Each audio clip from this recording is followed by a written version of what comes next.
Un orchestre des louanges repris en chœur par des centaines de fidèles rassemblés dans ce lieu pour élever des prières à Dieu. Une rencontre organisée par le révérend Camille Makosso, l'un des pasteurs les plus controversés de sa génération. Nous allons adorer pendant que avant que le modérateur n'arrive, nous allons adorer.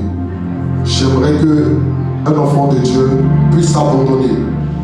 Nous sommes venus ici en ce jour, mais j'aimerais que tu puisses t'oublier et lui faire la place. Fais la place à la présence du Saint-Esprit. Fais la place à ce Dieu-là invisible qui lui te voit et qui connaît les difficultés que tu traverses, qui connaît les problèmes de ton cœur. Nous allons l'adorer.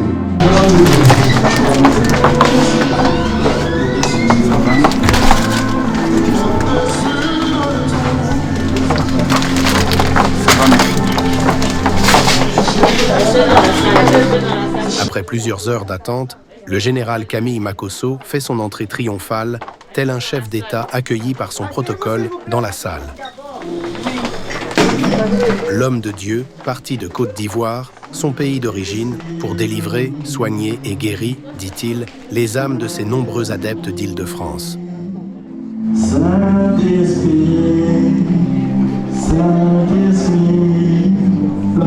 S'ensuivent accolades, salutations, acclamations de ses nombreux fidèles venus pour l'occasion à sa rencontre. Tous semblent l'adouber, blanc comme noir. Convaincus que grâce à lui, ils auront le salut éternel et verront un changement positif dans leur vie. Il faudra quelques minutes de préparation au général autoproclamé de Dieu pour monter sur l'estrade et donner la parole divine. Je vais entendre Amen, Amen. Je n'entends pas le Amen avec le cœur de quelqu'un. Mesdames, Mesdemoiselles et Messieurs, à partir de lundi, nous allons entrer dans les 6 derniers mois de l'année 2024.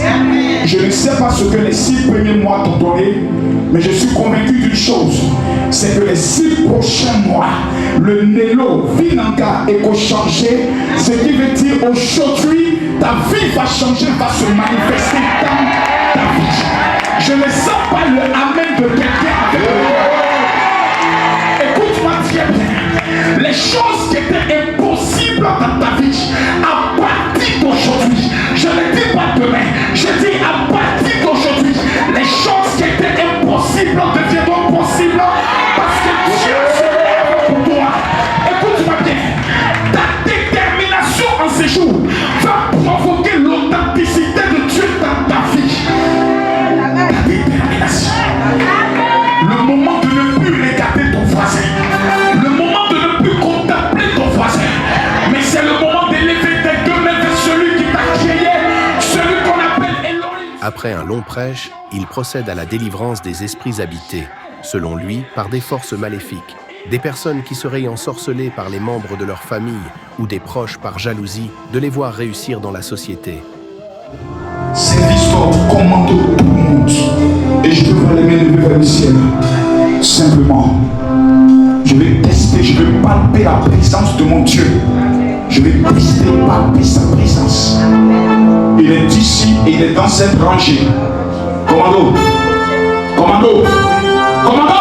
Quand je vous appelle, vous venez jusqu'à moi, vous suivez mon mouvement. Il est ici, dans cette rangée. Il y a 15 personnes qui sont dans cette rangée, qui ont l'onction de Dieu, comme moi. Le ministère prophétique est posé sur lui. J'ai dit ici, il y a un habit qu'on a porté que Dieu est en train de retirer. Il est en train de la guérir. Il est en train de la localiser. Oui, c'est ça. C'est ça. Il est en train de la remplir. C'est ça. Il est au niveau de son ventre. Il est en train d'opérer. C'est ça. Oui, c'est ça. C'est ça. C'est ça. Touche. Apportez-la moi. Touche. Apportez-la devant. Touche. Apportez-la devant. Commandant, apportez-la devant. Quand Dieu te choisit, il te touche. Merci Père pour ta faveur et ta grâce. Levez tous les mains s'il vous plaît. Levez tous les mains. Ma fille, Dieu me dit il y a encore 37 personnes qui ne sont pas devant. Cet homme qui est là, mon fils, je vois plusieurs véhicules autour de toi. Qu'est-ce qu'il fait dans la vie? Pardon?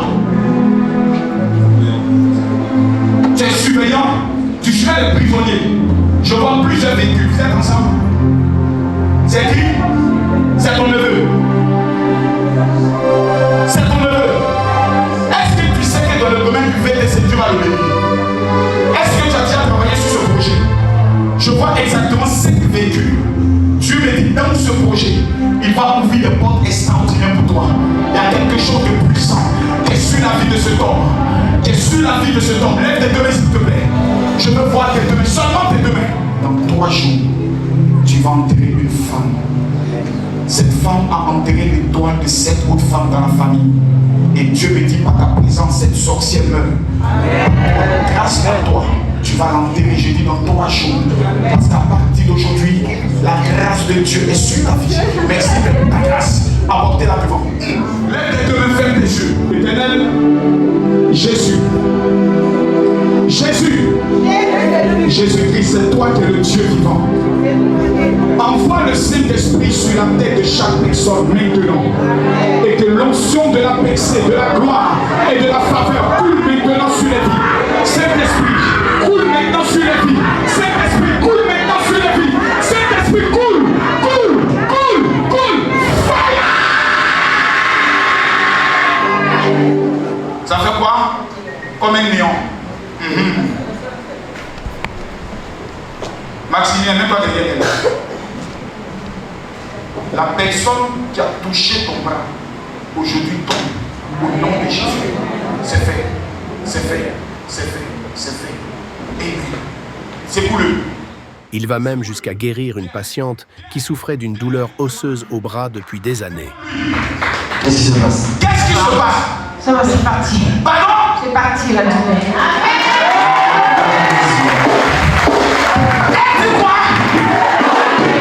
Vous aurez l'impression que c'est de l'amusement. Parce que quand Dieu veut te bénir, tu as l'impression que c'est de l'amusement. Dieu est brisé.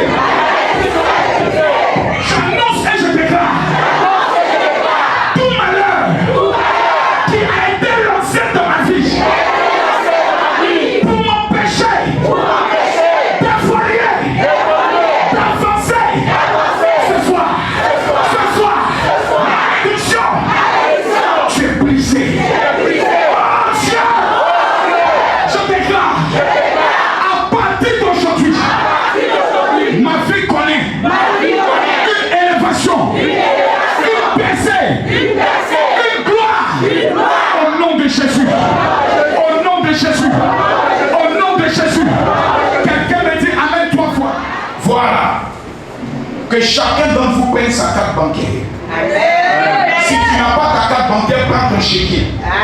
Si tu n'as pas ton chéquier, prends au moins un élément qui prouve que tu as un compte bancaire. Je vais prier pour toi. Dans le mois de juillet, tu vas recevoir un virement haut.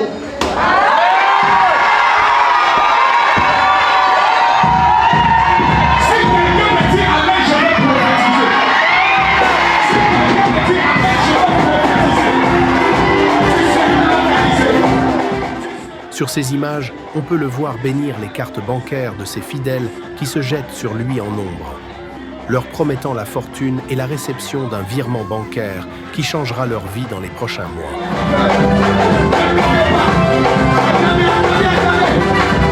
Attendez, ne bousculez pas, il y a une maman qui est là, c'est une milliardaire. Laisse-moi juste toucher. Même si ton compte bancaire dans ton téléphone, viens, prenez votre carte bancaire là où vous êtes. Ne poussez pas, tiens ma fille.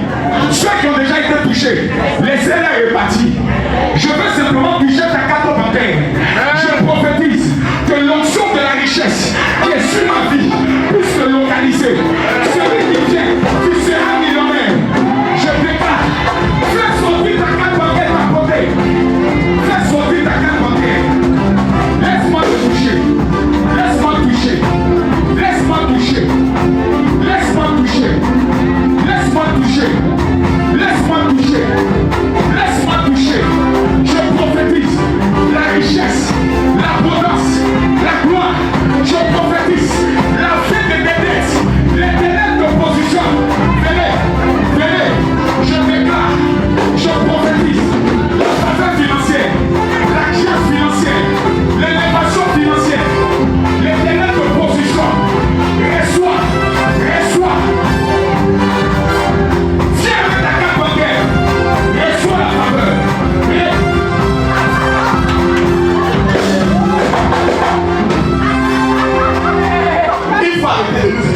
maintenant.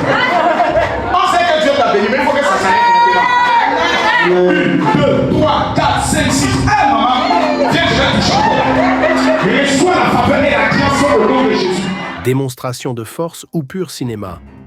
Beaucoup de personnes sur les réseaux sociaux où il est suivi par des millions d'abonnés le traite de faux pasteur et d'usurpateur n'ayant pas d'église, utilisant uniquement ses réseaux sociaux comme son canal WhatsApp, comme vous pouvez le voir, pour communiquer avec ses fidèles.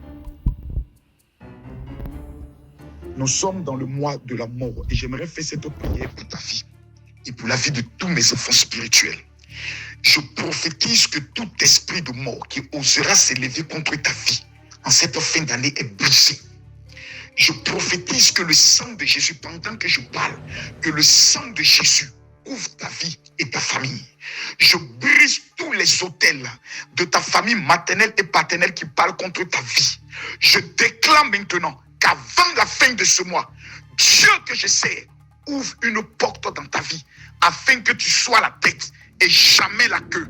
Je maudis tous les esprits de mort qui oseront parler contre tes finances et tes projets.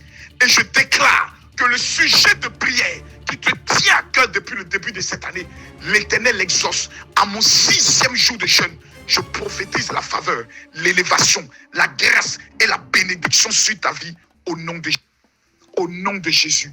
Amen. Amen. Amen.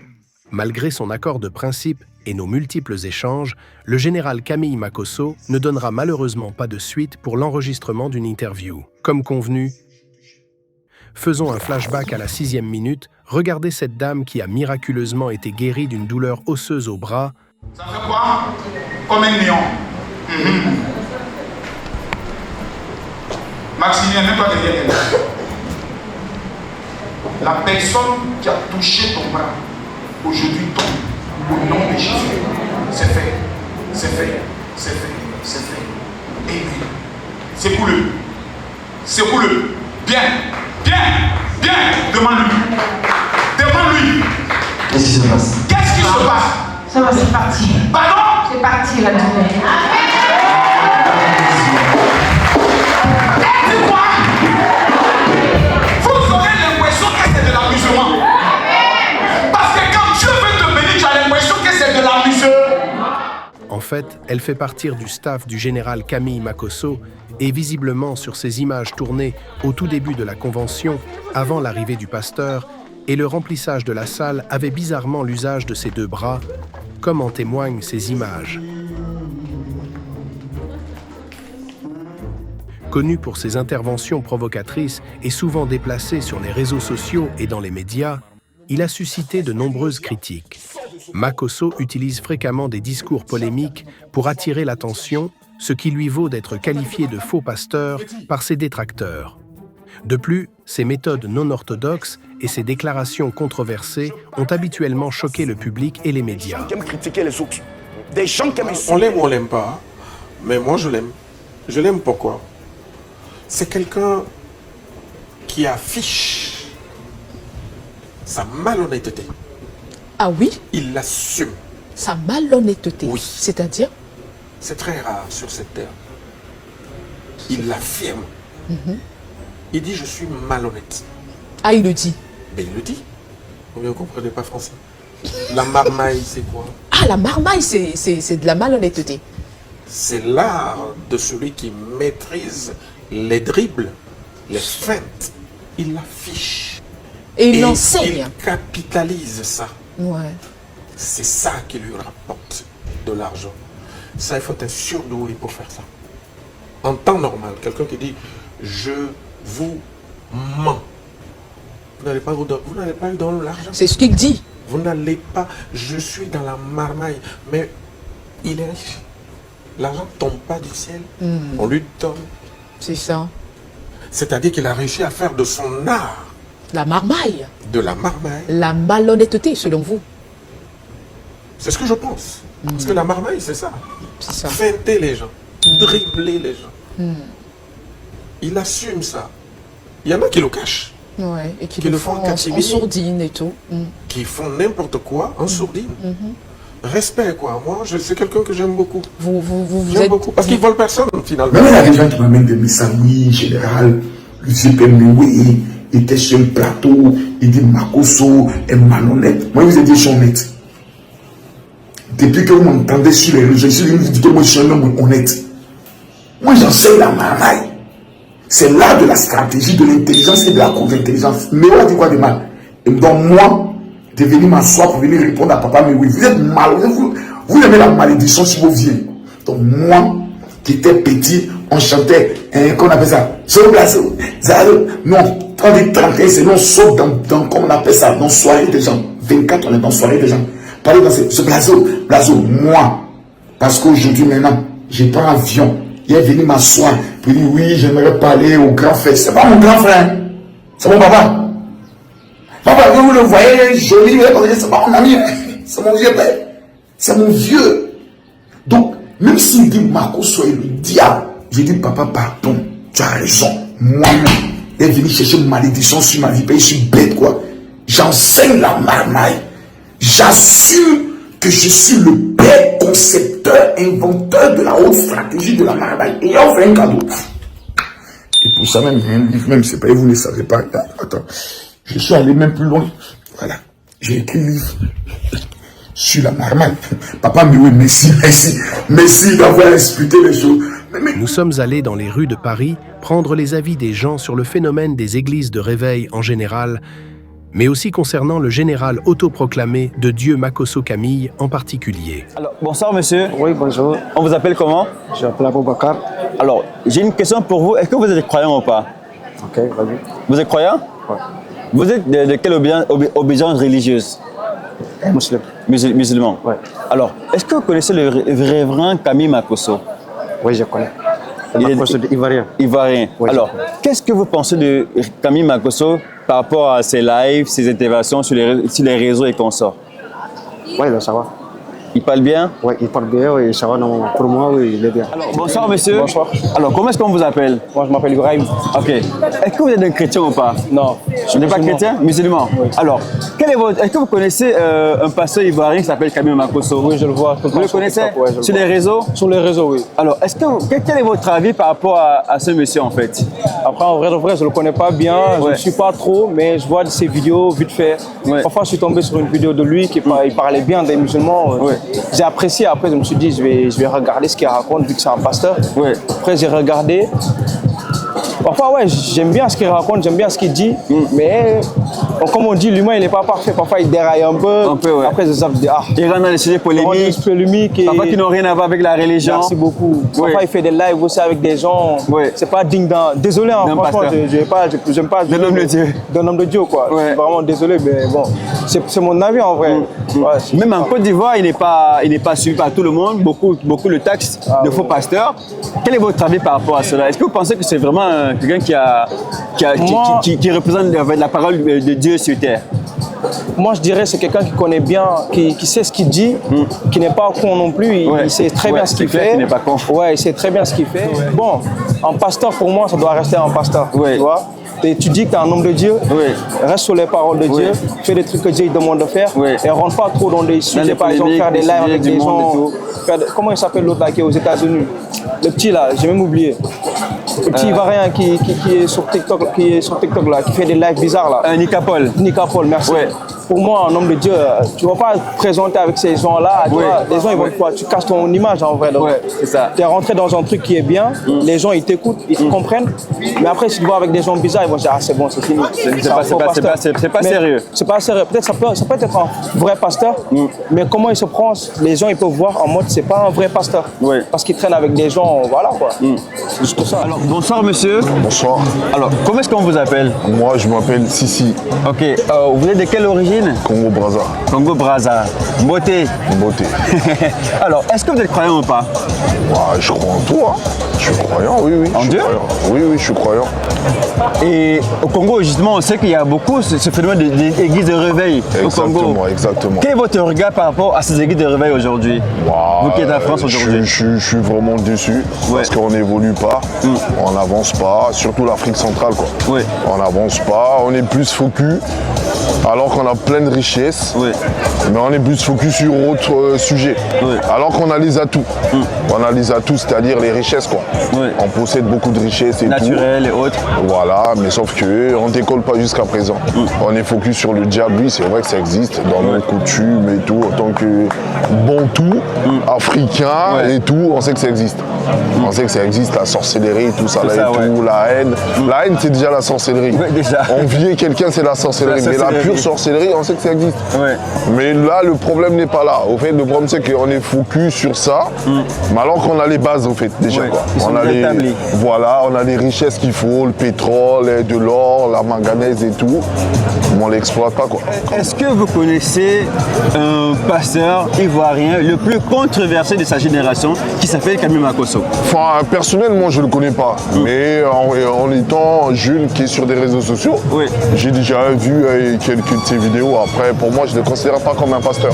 Je suis désolé, parce que pour moi, un pasteur, tu n'as pas le temps, en fait, d'être sur des réseaux. Tu peux avoir un chargé de communication où il y a eu des témoignages, des délivrances que tu as eu à effectuer. Oui, on peut les poster sur des réseaux, oui, pourquoi pas. Mais tu passes pas un temps à faire des lives, à parler de tout et de rien sur des réseaux, quoi. Je suis désolé. Lorsqu'il fait des conventions comme celle il y a quelques semaines et que les gens tombent, lorsqu'il met la main sur eux, ils sont en transe, lorsqu'il vend des huiles pour attirer la chance, lorsqu'il prie pour des personnes qui guérissent, est-ce que pour vous ça vous parle ou pas? Moi ça me parle pas parce que pour moi la chance il faut aller la provoquer. On a tous une chance, mais des fois on la saisit pas. Des fois on se dit c'est du hasard, mais alors que c'était peut-être ton issue de secours pour passer par là et pour aller plus loin, quoi. La chance, on est nés tous avec. On est nés tous avec, mais bon, des fois, on ne sait pas saisir l'opportunité au moment qu'il faut. Donc, alors, est-ce que pour vous, lorsqu'on parle de Camille Makosso, est-ce que pour vous c'est un pasteur, c'est un vrai homme de Dieu ou bien c'est un faux? Je peux pas dire faux, je peux pas dire vrai, mais pour moi, un homme de Dieu n'a pas sa place sur ce que je vois là, des TikTok. Et il n'a pas ce temps-là, en fait. Dans les polémiques. Voilà, il n'a pas ce temps-là. Surtout quand vous avez des polémiques, voilà, il n'a pas ce temps-là. Selon moi. Ça, c'est ma conviction, mais pour moi, je pense pas qu'il a ce temps-là, quoi. Alors, qu'est-ce que vous pensez de ces gens qui suivent ces pasteurs des églises de réveil? Mais après, certains ils sont dans l'ignorance. Je ne peux pas les accuser, les pointer du doigt. Il y a aussi des gens qui sont dans l'ignorance quand tu ne sors pas dans ta bulle pour chercher à voir et à comprendre ce qui se passe à l'extérieur de ton continent ou de ton pays. Tu es dans l'ignorance, quoi. Tu es dans une bulle. Tu ne vois pas beaucoup de choses, tu vois. Et c'est pas de leur faute. Moi, je ne peux pas les condamner. C'est fidèles qui vont dans les églises, quoi. Alors, est-ce qu'on peut dire justement que les pasteurs des églises de réveil profitent de l'ignorance de les fidèles pour se faire du beurre? Parce que justement, le pasteur, celui qui arrive bien sapé, costume, chaussures, monde de luxe, et le fidèle, lui, en face, il est juste là, comme ça, il est démuni. Et en plus, il vient donner ce qu'il n'a pas dans la quête. Oui, je pense qu'il profite. Je pense qu'il va falloir changer tout ce système. Parce que ça fait des années qu'on est là-dessus. On a plus des églises que des associations où on peut dire pour aider son prochain, par exemple, faire les tontines comme les Chinois y font, ou les Gitans y font pour financer un projet à chaque citoyen ou bien citoyenne, quoi, pour aider l'autre, quoi. Alors qu'on est là à dépouiller les autres, non, tu dois donner ça, tu dois donner ça. Mais au final, lui, le pasteur, il se met plein dans les poches, mais derrière les fidèles, ils tournent en rond, quoi. C'est ça, ils sont sur place. C'est très décevant, mais ces fidèles-là, ils sont dans l'ignorance, c'est pas de leur faute. On ne peut pas leur jeter la pierre, donc on espère un jour que ça changerait, mais moi j'y crois. Quel est votre regard par rapport aux églises de réveil pour le peuple noir et pour l'Afrique aujourd'hui? Alors, je peux considérer que c'est devenu un business. Ça veut dire qu'on a des personnes qui profitent de la souffrance et un petit peu de la faiblesse, la misère des gens pour s'enrichir. Voilà, c'est devenu presque un commerce. C'est même plus une religion. En fait. Ça veut dire qu'il faut que leur commerce soit à profit. Ça veut dire que c'est soutirer de l'argent aux gens qui sont plus fragiles, plus démunis et tout, parce que les familles se désolidarisent. Et ce qui fait, en fin de compte, comme on dit, il y a toujours des personnes vulnérables qui se font, entraîner dans ce genre de truc. Voilà. Je demanderais à beaucoup de personnes de faire attention, parce qu'à partir du moment qu'ils y mettent les pieds, ils auront du mal à s'en sortir, parce qu'en fin de compte, ce que se disent pasteurs, tout ça, il y a beaucoup de prédateurs, de personnes malsaines qui vont se servir d'eux, et donc ils fassent beaucoup attention, et que toutes ces églises, ces pasteurs, tout ça, ce sont des églises qui sont parallèles, parce qu'en règle générale, dans les vraies églises, dans la vraie croyance, dans la foi, on ne cherche pas à gagner de l'argent, à faire du business sur la tête de l'être humain. C'est comme l'esclavage, en fait. Voilà, c'est une espèce de traite religieuse. Ça veut dire la traite, ça veut dire que tu dois payer quelque chose, voilà, la traite religieuse. Et donc, la parole de Dieu. Voilà, la parole de Dieu. Et ce qui est puni. Qui parfois n'est même pas avéré. Voilà, qui n'est pas avéré. Ce qui est puni, tu vois, je veux dire, par la foi chrétienne. Voilà. Alors, lorsqu'on parle du train de vie, par exemple, de ces pasteurs-là, ce sont eux qui sont habillés de façon très chère. Ils portent des costumes de luxe, des chaussures de luxe, ils vivent dans des manoirs, ils ont des voitures de dernière génération, alors que les fidèles, eux, ils souffrent, ils croulent sur les factures. Dans cette configuration, en fait, compte, là, il n'est plus pasteur. En fait, compte, il est un patron, il est un homme d'affaires. C'est lui qui compte les sous, c'est lui qui ramasse l'argent. Ça veut dire que lorsqu'on ramasse l'argent, on a des gens qui vous ramènent de l'argent comme ça, je veux dire, sans faire d'efforts. Il est évident que ça développe beaucoup d'aisance. Voilà, et plus que ça va dans ce sens, plus qu'ils sont performants à encore soutirer davantage. Voilà, ils ont toutes les techniques, les machinations pour soutirer davantage. Le but, en fin de compte, de tout ces patrons pasteurs, businessman pasteurs, c'est en fin de compte, c'est toujours faire craindre aux autres ou faire croire aux autres qu'ils peuvent s'en sortir, et c'est comme travailler pour un patron, voilà, qui va vous dire, voilà, je vous paye, mais si vous faites ça en plus, tout ça, vous auriez des primes, voilà. Et en fin de compte, voilà, c'est comme ça, enfin, on appelle ça faire des carottes aux gens, des trucs, c'est très malsain, en fait. Moi, je pense que beaucoup de fidèles, les gens qu'on peut dire fidèles, devraient se réveiller et devraient dire stop. Mais malheureusement, certains de nos frères ou ailleurs, tout ça, ont trouvé la bonne parade de s'enrichir.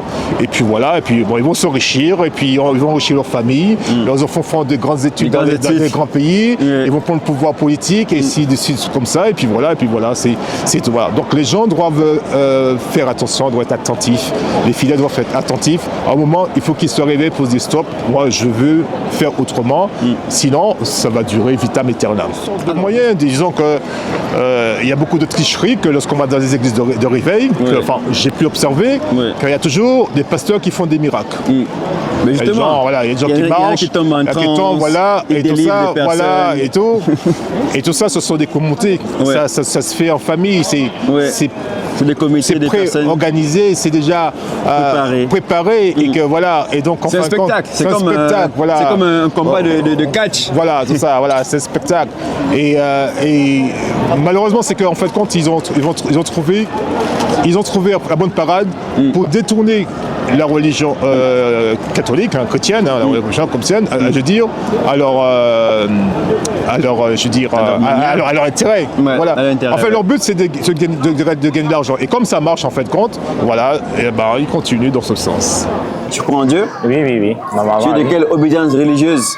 Je ne suis pas catholique, je suis presbytérien. Qu'est-ce que tu penses des gens qui prennent le nom de Dieu pour faire du business? Quand Dieu va revenir, on va voir.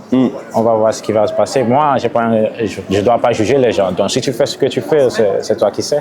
Alors, mais est-ce que tu penses qu'aujourd'hui, il y a des faux pasteurs et il y a des vrais pasteurs. Bah oui, normalement, partout. Changeons même seulement l'appellation. Est-ce qu'il y a des vrais hommes de Dieu et des faux hommes de Dieu? Il y a les vrais hommes de Dieu et il y a les faux hommes de Dieu. Pour éclairer davantage notre lanterne, nous avons décidé de rencontrer un patriarche pour mieux comprendre la mécanique, mais aussi les moyens utilisés par ces pasteurs, des églises dites de réveil, pour inciter toujours le maximum de personnes à les suivre. Alors, bonjour Emilio Bissaya. Bonjour. Est-ce qu'en quelques secondes, vous pouvez nous parler de vous et déjà vous présenter à tous ceux qui vont regarder cette vidéo? Bon, ben voilà, je suis Bimuteng Bissaya, Lot Emile. Là, c'est tout mon patronyme en fait que je suis en train de donner. Si on a tenu à vous rencontrer aujourd'hui, c'était pour parler d'une problématique qui mine le continent africain, on va le dire ainsi. Oui. Il s'agit de ce phénomène des églises de réveil. Oui. Je ne sais pas, on a bien voulu avoir une personne de votre carrure pour nous édifier là-dessus et nous donner son point de vue. D'après vous, quelle est la vision, comment est-ce que vous regardez ce phénomène des églises de réveil qui pilulent sur le continent africain et même ici en Europe? De toute façon, une chose est certaine, ces églises en Europe évoluent beaucoup plus comme des associations 1901, dont elles ne sont pas très visibles dans l'environnement, dans nos décors. Elles louent des salles pour pouvoir œuvrer. C'est là où il y a un problème. Parce que chaque fois qu'elles louent des salles, en fait, c'est l'association, donc c'est les adhérents, c'est eux qui payent. C'est qui payent la location et qui payent même le loyer du pasteur en question. Qui paye donc le pasteur, lui, il travaille. Et puis, ceux qui travaillent pour lui, ce sont tous ceux qui croient en ce qu'il raconte. Tu vois, voilà. C'est ça un peu le truc. Et la chose la plus déplorable là-dedans, c'est que quand tu observes les visages des gens qui vont danser, ils ne sont pas joyeux. C'est ça le problème. Si encore ces églises avaient vraiment réveillé les consciences de ces gens, je crois que j'aurais trouvé des gens éveillés, qui ont la joie, surtout de ce... Parce que moi, ce que j'entends par réveil, c'est qu'on était endormi depuis. Bon, maintenant, on se... Non, mais je vais prendre le truc au mot, mot à mot. Tu vois un peu. Donc là, on s'est réveillé maintenant. Là, on a pris conscience du fait qu'on est resté longtemps endormi et que maintenant... c'est sale devant chez nous. Le bon chemin. Tu vois un peu, c'est sale devant chez nous, on va balayer. Pour revenir sur les églises de réveil, est-ce qu'aujourd'hui, vous pensez que ces hommes de Dieu entre griffes sont réellement des hommes qui ont reçu un message ou je sais pas quoi, vocation d'une force supérieure, suprême, pour délivrer les âmes perdues ou égarées? Je vais être un peu... je peux être gentil et dire que tous c'est des businessmen. Tu vois un peu. Tous viennent faire du business. La plupart de ces mecs se forment pour embourber les gens, et les gens. On sait qu'il y a beaucoup de familles qui sont divisés parce que l'un de leurs a décidé de suivre un quelconque pasteur et qui aujourd'hui, si le rôle du pasteur était de ramener la joie, et là, dans le cas d'espèce, justement, voilà justement où est tout mon souci. Si le message de Dieu qui est de rassembler. Tu vois un peu, de rassembler, d'unir, de transmettre la joie, de transmettre l'amour. Parce que quand transmettre l'amour, ça veut dire que toi-même tu es déjà d'abord bien. C'est ça. Tu vois un peu, non? Toi-même tu es déjà bien. Mais à partir du moment où tu entres dans une petite communauté et puis les gens, le pasteur ou le prêtre te dit que le mal que tu as, vient de ta famille. Ou alors que c'est ton frère, ou alors c'est ton cousin et qu'on se et tout et tout et tout. Ils sont jaloux là, de toi. ils sont jaloux de toi. Là, c'est fini. En fait, même, s'il y avait une réelle, ce que moi j'entends, une révolution intérieure, c'est-à-dire qu'une véritable révolution humaine, je pense que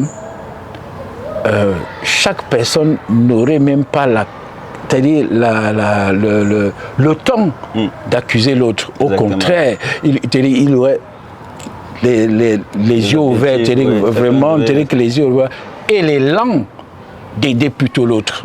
Les langues d'aider plutôt l'autre quand il le voit tomber. Tu vois. Mais là, ce n'est pas le cas. Déjà, tu fais tomber l'autre avant parce que tout simplement, il ne fait pas partie de ton association. De ton association, l'association dans laquelle tu t'es laissé emporter. Le fait que ça divise déjà, pour moi, c'est pas les églises de divorce, de séparation de famille et consorts et tout et tout. Il n'y a rien, ni de spirituel, ni de. Les pasteurs de maintenant là. Et ils sont là pour, et ils vont dans ton compte bancaire. Ils vont dans ton compte bancaire, c'est-à-dire que c'est ça, même dans la fiche, c'est trop sophistiqué. Le gars, il va dans ton compte bancaire pour prendre, pour décider ce que tu dois absolument. Sinon, tu n'auras pas le salut. Avant d'attendre le gars qui est en haut là-bas. Aide-toi, le ciel t'aidera. Aide-toi, le ciel t'aidera. Il t'a déjà tout donné. Il t'a donné tout. Tu comprends bien? Si on veut le prendre pour un gars. Donc en fait, une prière sans action ne peut avoir aucun effet. Rien du tout. D'abord, la prière, même, c'est-à-dire que la prière, le mot prière, c'est une histoire qui. La prière définit ce qu'on appelle la supplication. C'est-à-dire que tu es en train de supplier. Donc ça veut dire, comme le prière, pardonnez-nous nos offenses comme nous pardonnons à ceux qui nous ont offensés. Mais c'est une bêtise. C'est une bêtise. Vous refusez d'être des responsables de vos actes et puis vous parlez quand vous pardonnez. Qui va te pardonner? Pardonne-toi toi-même d'abord. Les gens vivent là au monde. Ceux qui se laissent prendre dans ce piège-là, c'est ceux qui ont rejeté eux-mêmes. Ils ont rejeté eux-mêmes. Ils ont rejeté leur culture, leur propre culture à eux-mêmes. Parce que on ne peut pas se développer. C'est-à-dire qu'il y a un adage de notre culture africaine qui dit qu'on ne peut aucun arbre ne peut se développer avec les racines d'un autre arbre. Tu comprends très bien. Aujourd'hui, si on vous demandait de parler aux gens et d'édifier les gens un peu sur le choix des croyances qu'ils embrassent aujourd'hui, ça serait quoi? Est-ce que pour vous, il est nécessaire pour des personnes à continuer à suivre des pasteurs ou des faux pasteurs ou des hommes d'affaires comme certains les appellent, ou bien il faut peut-être revenir sur nos origines africaines comme on était avant? Non, on ne peut pas revenir comme on était avant. Il y a une chose, on ne peut pas revenir comme on était avant, puisque avant, on était, c'est-à-dire qu'on avait un mode de vie totalement différent de celui qu'on a aujourd'hui. Bon, ce qui fait qu'aujourd'hui, il y a tellement de parasites et tellement d'ondes dans nos environnements respectifs. Donc, ce qui fait que, mais par contre, ce qu'on peut faire, c'est de transformer c'est-à-dire que ce mode de vie, on peut avoir un regard de responsabilité. Et ce regard de responsabilité, ça veut dire quoi? Ça veut dire que depuis que mes genoux là vont par terre là, depuis que je vais donner la dîme à ce gars-là, qu'il me donne les huiles que je machin console et les parfums et tout. Qu'est-ce que ça a changé dans ma vie? Nos cœurs sont en pleine convoitise. C'est la raison pour laquelle elle pouvait être corrompue facilement et influencée par tous ces gens, tous ces pasteurs qui promettent, je ne sais pas, un paradis, le paradis et l'enfer, c'est ici. L'enfer est dans le doute de la personne qui doute de lui-même. L'enfer est dans la tête de quelqu'un qui rejette lui-même. Alors si tu commences à rejeter toi-même, tu vas rejeter les autres. Exactement. Ça, c'est clair. Tu comprends, hein? Alors, est-ce que le mode de vie, la luxure et tout ce qui englobe la vie de ces pasteurs ne devait pas aussi interpeller les fidèles qui les suivent?